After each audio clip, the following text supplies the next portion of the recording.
बिस्मिल्लाहिर्रहमानिर्रहीम। अस्सलाम वालेकुम वरहमतुल्लाहि वबरकातुहू। आज हम बात करेंगे ख्वाब के अंदर मछली को देखने और मछली को खाने के हवाले से। इसकी मुख्तलिफ़ सूरतें हैं और हर एक सूरत की अलग अलग ताबीर है। मसलन ख्वाब के अंदर मछली खाना, मछली देखना, मछली पकड़ना, मछली बेचना, मछली ख़रीदना वगैरह। इसके अलावा भी कई सारी सूरतें हैं। अगर इन तमाम सूरतों की ताबीरें आप जानना चाहते हैं तो आप इस वीडियो को आखिर तक लाजमी देखें।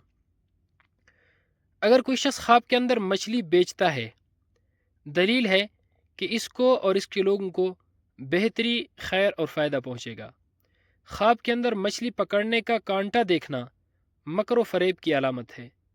ख्वाब के अंदर खौफनाक मछली देखना, जितनी ज़्यादा खौफनाक और बड़ी मछली होगी, अचानक उतनी ही बड़ी मुसीबत में पड़ेगा। अगर ख्वाब के अंदर कोई शख्स मछली देखता है तो ये बेटी पैदा होने की अलामत है और गैब से दौलत मिलने की अलामत है। ख्वाब के अंदर बहुत सारी मछलियाँ देखना या बहुत सारी मछलियाँ ख़रीदना कसरत से माल हासिल करने की अलामत है। ख्वाब के अंदर शर्मगाह से मछली निकलना लड़की पैदा होने की अलामत है। ख्वाब के अंदर मर्द के उज़्व तनासुल से मछली निकलते हुए देखना, ये भी लड़की पैदा होने की अलामत है। ख्वाब के अंदर मछली का गोश्त खाना औरत के माल से कुछ खाने की अलामत है। अगर कोई शख्स ख्वाब के अंदर देखता है कि वो मछली खा रहा है तो ग़ुलाम इसको नुकसान पहुंचाएगा। ख्वाब के अंदर छोटी मछली खाना झगड़ा करने की अलामत है।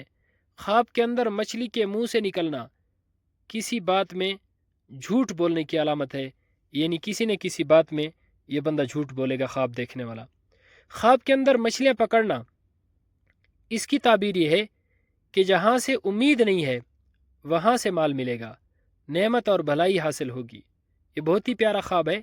इसी तरह अगर कोई शख्स ख्वाब के अंदर मछलियाँ जाल के साथ पकड़ता है तो ये मकर व फ़रेब के साथ दौलत जमा करने की अलामत है।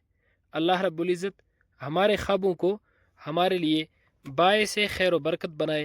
अस्सलामु अलैकुम वरहमतुल्लाहि वबरकातुहू।